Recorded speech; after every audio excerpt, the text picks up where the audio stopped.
Hello all, మా కమ్యూనిటీలో ఎంగిలి పూల బతుకమ్మ సెలబ్రేట్ చేసుకున్నాము. ఇదైతే నాకు తెలియదు బతుకమ్మ ఎలా ప్రిపేర్ చేస్తారో, కానీ మా ఫ్రెండ్స్ అయితే ప్రిపేర్ చేసుకొచ్చారు. మరి నేను వెళ్ళకుండా ఉంటానా? మంచిగా ట్రెడిషనల్గా రెడీ అయిపోయి శారీ కట్టేసుకొని జడ వేసేసుకొని నేను కూడా వెళ్ళి పార్టిసిపేట్ చేశాను. దేవుణ్ణి పూలతో పూజిస్తాం కదా, ఆ పూలనే పూజించే పండుగే బతుకమ్మ.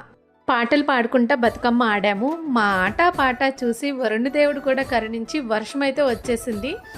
మేము ఆగట్లేదు, అటు వర్షము ఆగట్లేదు. ఇది అయ్యే పని కాదని చెప్పేసి టబ్స్లో వాటర్ నింపేసి ఎంగిలి బతుకమ్మని గంగమ్మలోకి సాగనంపేశారు అందరూ కలిసి. ఇలా మా ఎంగిలి బతుకమ్మ సెలబ్రేషన్స్ అయితే కొనసాగినాయి. మళ్ళీ బుధవారం సద్ది బతుకమ్మ అనేది ఉంటుందంట, అప్పుడు కలుసుకుందాం మళ్ళీ. మీరు కూడా నా వీడియోస్ చూసి కరుణించేసి ఈ చిన్న యూట్యూబ్ ఫ్యామిలీని పెద్ద యూట్యూబ్ ఫ్యామిలీగా క్రియేట్ చేసేసుకుందాము. దానికోసం మీ చేత్తో నా యూట్యూబ్ ఛానల్ని సబ్స్క్రైబ్ చేసుకోండి.